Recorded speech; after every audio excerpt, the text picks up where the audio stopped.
Cultural Escola de Línguas Millennium.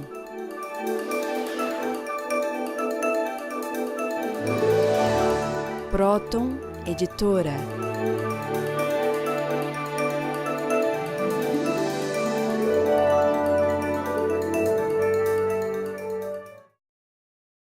Olá, telespectadores.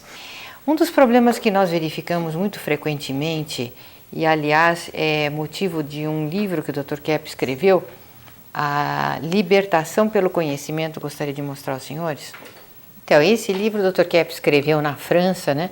Então, quando nós pensamos em corrupção, se imagina, né, uma pessoa comprando a outra para conseguir suas vantagens, né? A política corrompendo, o dinheiro corrompendo o ser humano e os políticos, enfim. Mas a corrupção é algo que começa no interior do ser humano, muito mais profundo. É a corrupção que nós fazemos ao nosso conhecimento, são as emoções que corrompem a nossa vida psíquica, a nossa consciência. Então, a corrupção ela está em todos os lugares, a iniciar-se dentro de nós. Eu gostaria de colocar aos senhores aí um esquema. A corrupção, ela se inicia a nível pessoal, se expande para o socioeconômico, o político, mas sempre tem origem no interior do homem e da mulher. Agora, a principal corrupção é que nós fazemos ao nosso ser. E eu gostaria também de dar um exemplo muito prático para ver que tipo de corrupção, por exemplo, a gente verifica o ser humano fazendo com a sua saúde, com a sua mente, na juventude atual. Vejam aí. Então, vocês vão pensar, não, mas o que tem isso de corrupto, né? Por exemplo, um rapaz colocar uma lata de cerveja ou de Coca-Cola na orelha, fazer todas essas tatuagens, cobrindo o corpo de tatuagens. Esse outro que, por exemplo, se imagina teomanicamente gostaria de ser um demônio, então ele coloca os chifres, implanta os chifres, coloca uma porção desses clipes, como é que se chamam mesmo? Piercing nas orelhas, no nariz, às vezes eles colocam em outras partes do corpo, mesmo até nos genitais.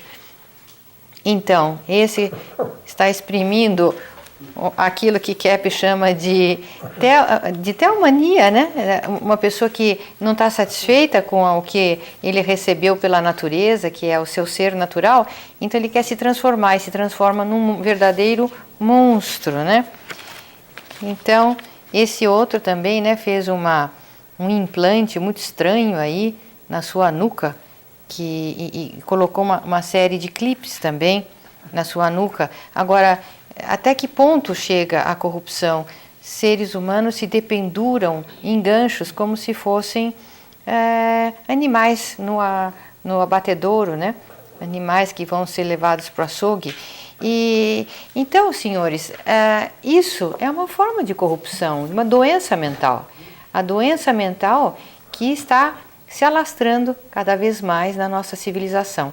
Então, não são só os grandes poderosos que corrompem a todos com seu dinheiro, ou a corrupção no meio da polícia, ou a corrupção a nível das drogas. A corrupção nasce da doença do ser humano. E esse livro, que eu acabei de mostrar aos senhores, A Libertação pelo Conhecimento, a Idade da Razão, nesse livro vocês poderão então entender melhor o que causa a corrupção em todos os níveis e que está destruindo os nossos mares, as nossas florestas. Por que o ser humano gosta de destruir assim e corromper? Então, Dr. Kepp. Eu gostaria de explicar o seguinte, que essa corrupção que você notou, né, nessa instalação de piercing no corpo, essa questão de ficar bancando animais, como se fosse matadouro, né? Que o animal fica pendurado em ganchos. A questão de drogas, né? Questão de exageros assim na vida sensorial. Isso acontece porque o ser humano ele está numa situação assim, vamos dizer, social e psicológica muito ruim. quer dizer, atitude da estrutura social, pressionando o ser humano, fazendo com que ele passe fome, que ele não tenha, por exemplo, meios assim, né, de ter uma vida mais regular. Isso é a causa de todas as desavenças que o povo tem na sua vida particular. É uma das causas. É claro que aí tem também a questão da inveja, né, individual, da arrogância individual, da ira, da raiva. Então, se a estrutura social fosse boa, não haveria tanta assim, deformação no ambiente da vida social do povo. Então eu gostaria de dizer isso, que acontece é que de cima para baixo é que vem a corrupção grossa. E essa corrupção começa no indivíduo que assume o poder e que ele coloca nesse poder que ele assumiu as suas, vamos dizer, tendências mais assim anormais, né? Tendências mais neuróticas.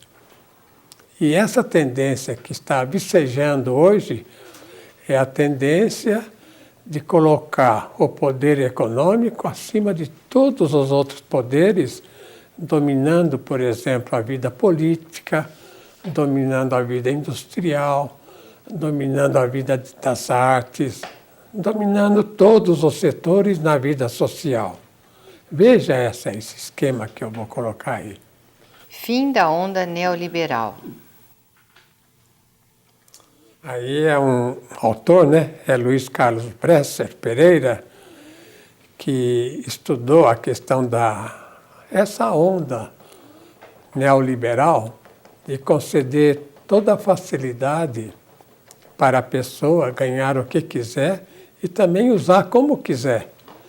Isso vem de Adam Smith, porque ele achava que o indivíduo que ficava rico, então, se ele era capaz dele ficar rico, ele também enriqueceria os outros. Mas não é bem assim. Então veja o que ele anunciou. Luiz Carlos Bresser Pereira anuncia o fim da utopia neoliberal, que é o Reaganomics. Essa utopia, vamos dizer, a gente chama de utopia porque é uma ilusão, né? Que esse neoliberalismo, a esperança de que a pessoa milionária fosse equilibrada, então a gente chama de utopia, porque foi dada a licença só das pessoas mais espertas terem uma vida assim confortável, uma vida incrível, de facilidade. E o resto do povo, é claro, né, ninguém vai viver só em torno de ganho, vamos dizer, ganho nas bolsas, de questão de especulação. Então o povo que não se dedicou a isso, ficaria, é claro, na situação que está agora, numa situação econômica difícil. Então veja quando que iniciou, né, essa especulação aí, essa questão da Reaganomics. Iniciada no ano de 1980, incentivando a especulação no século XX. Então, essa especulação do século XX foi incentivada por Reagan, né? Ele quis voltar, então, aos velhos tempos de Adam Smith, quando concedia toda a liberdade do indivíduo, assim, ter o ganho que quisesse. Veja em terceiro lugar.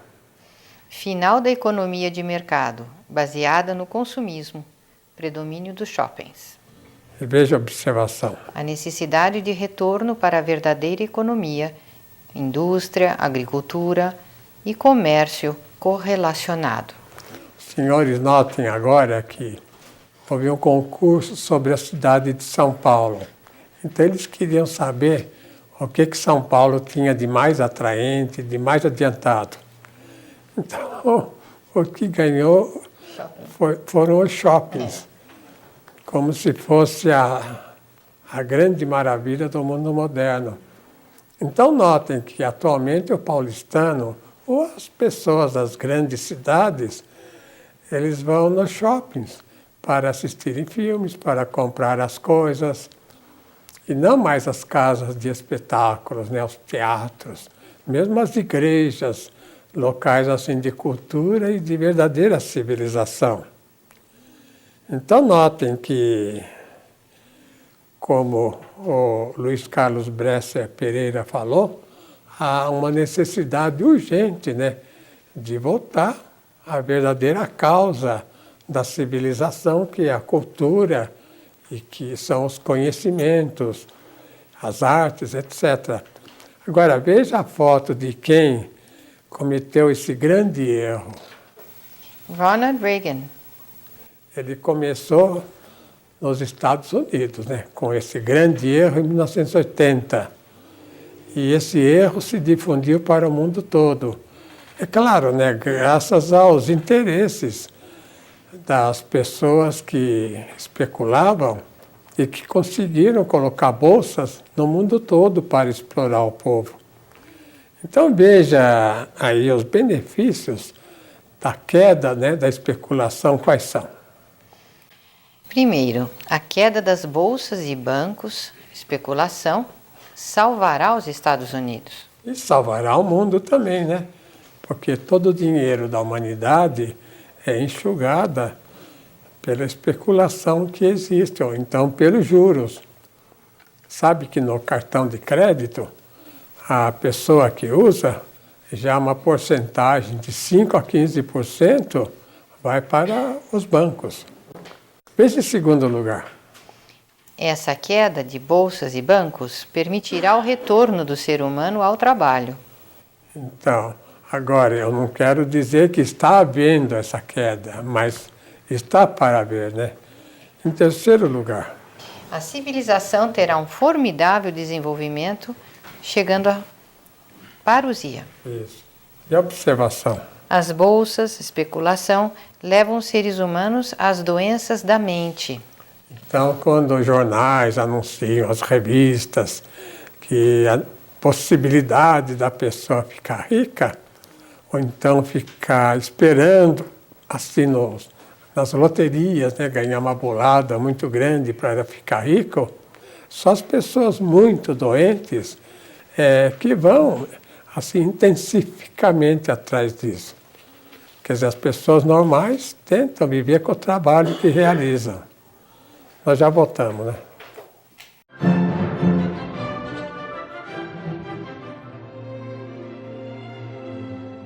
Apoio Cultural, Escola de Línguas Millennium.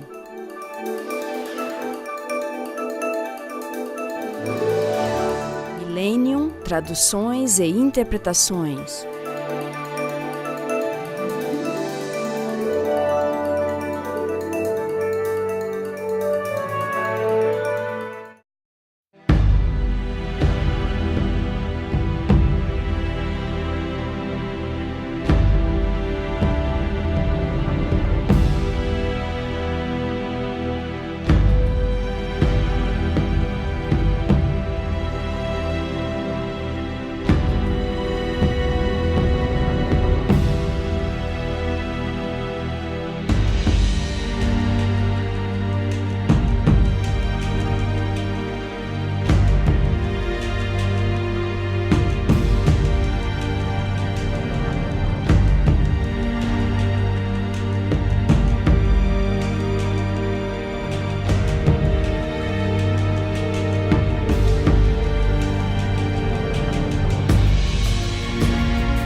The cycle is centuries old.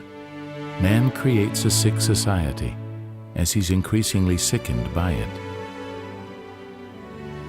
O nosso trabalho tem a finalidade de recuperar a saúde mental das pessoas e a saúde até física das pessoas.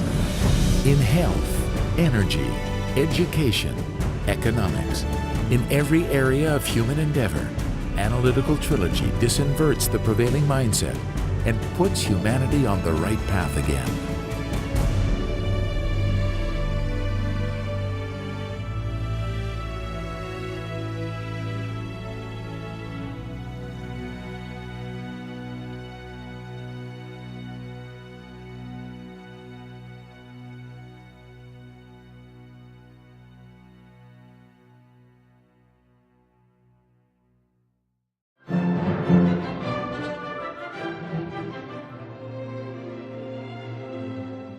Eu acho que muitas pessoas que nos ouviram e ouviram meu comentário no começo do programa sobre piercing e tatuagens fazerem parte da corrupção que o ser humano faz ao próprio ser, muitos devem pensar, mas por que corrupção? Então eu gostaria de esclarecer que todos esses objetos que são inseridos no nosso organismo, todos, sem exceção, inclusive essas tatuagens, são estranhos à natureza. E não são reconhecidos como objetos pertencentes ao nosso corpo. E eles então incitam a uma reação imunológica muito acima do normal para uma defesa do organismo. Podem inclusive levar a inflamações e até a câncer, se muito acentuado. Portanto, não deixa de ser uma forma da pessoa estragar a própria saúde. E é nesse sentido que eu fiz referência à corrupção. Então, aqueles que têm piercing não devam entender a coisa como um moralismo, uma hipocrisia, mas como uma preservação da própria saúde.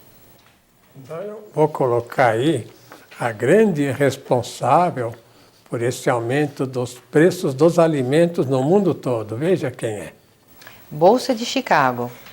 Essa Bolsa de Chicago. Mas essa outra bolsa, veja aí. A Wall Street. São responsáveis por toda a confusão que a economia está tendo nesses tempos atuais. Tem um autor, Horácio Rivera, que ele fez um estudo sobre essa questão dos alimentos. Veja o que ele fala. A responsável pela crise de alimentos é a Bolsa de Chicago. Compraram enorme quantidade de sementes, provocando a crise. Então, o que acontece, né? As sementes são transgênicas, elas só funcionam uma vez. Então, para a pessoa renovar a lavoura, por exemplo, de trigo, de milho, de soja, etc., tem que comprar essas sementes que vendem essas pessoas ligadas à bolsa, né? Então, ganham aí uma quantia fabulosa já vendendo essas sementes. E depois eles podem reter as sementes e aí a humanidade passa fome. É o monopólio que eles fizeram. Veja em segundo lugar. Aumentando seus formidáveis lucros e condenando à morte parte da população. Olha, isso quem está falando não sou eu, Norberto Kepp.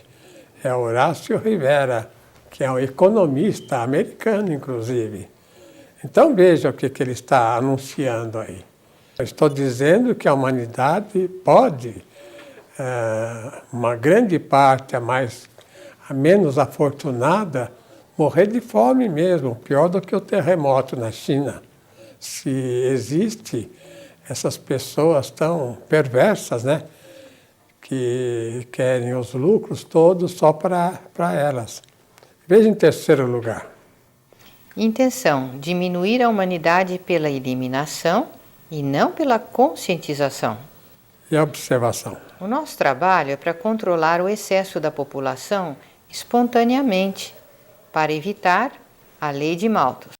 Essa velocidade geométrica seria a duplicação dos números, né? 2, 4, 16, assim por diante. E a aritmética é um por um, né? 1, 2, etc.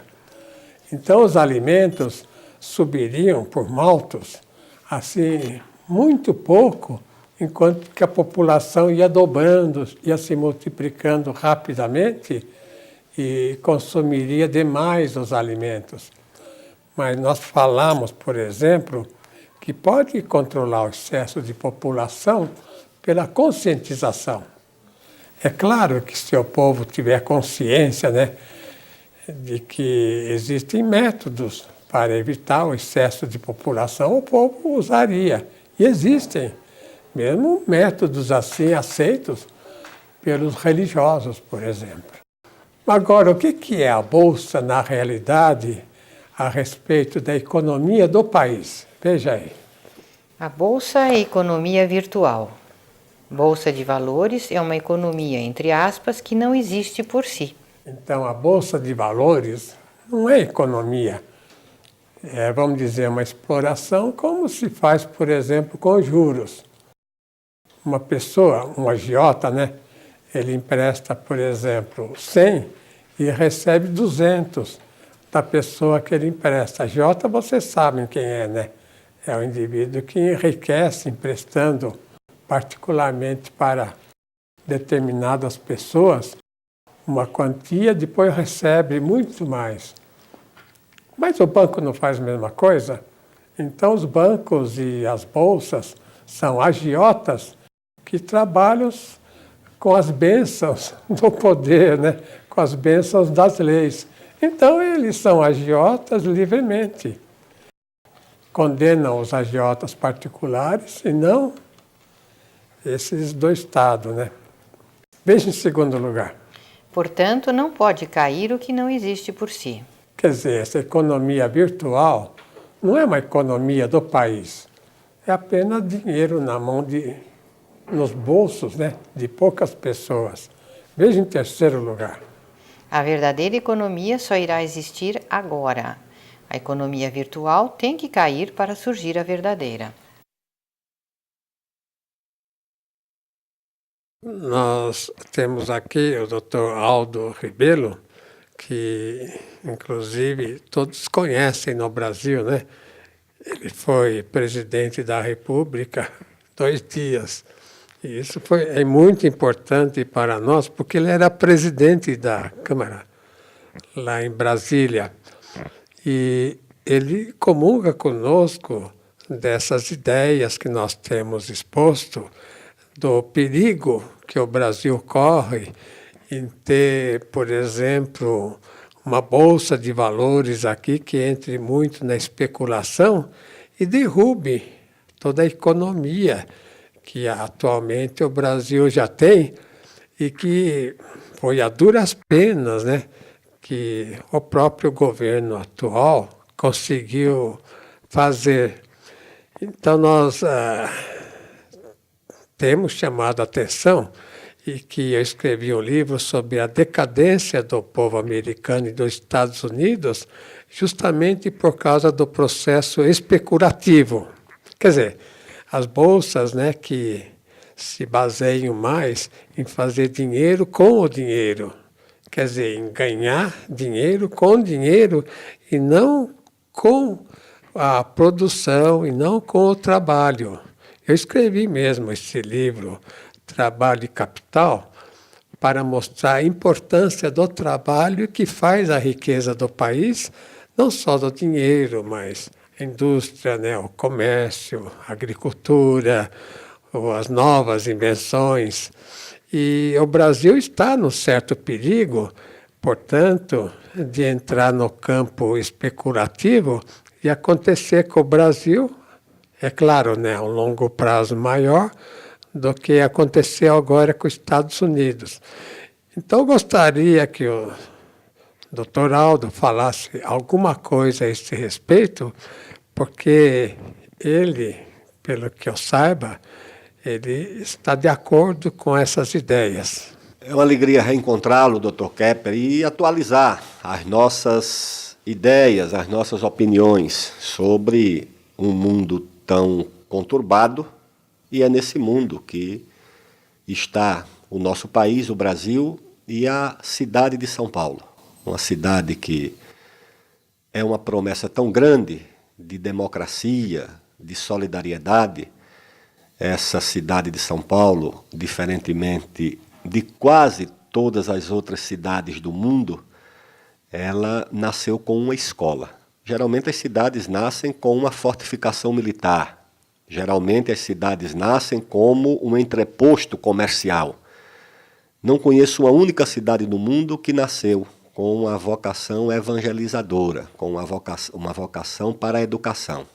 Os padres Anchieta e Nóbrega criaram um colégio para crianças indígenas e, a partir dessa visão de processo civilizatório, é que surge a nossa cidade de São Paulo. Portanto, vocacionada para a educação, para a solidariedade, para a cultura da ajuda entre os iguais, né? E por essa razão ela é tão incompatível com esse mundo baseado na cobiça, na ganância, no dinheiro, né? O São Paulo se ergue para enfrentar esse tipo de visão do mundo, ou esse mundo terminará por sufocar São Paulo. E nós queremos que São Paulo seja exatamente essa referência, essa luz, essa promessa de um mundo equilibrado e não de um mundo tão doentio como o que nós testemunhamos nos dias de hoje. E isso se faz, naturalmente, em ações em muitas frentes, e entre elas na frente política. Eu penso que São Paulo pode cumprir esse papel, não apenas para o Brasil, mas esse papel também para o mundo. E essa economia solidária, a economia que valorize a produção e não apenas o lucro, e não apenas e principalmente o lucro financeiro.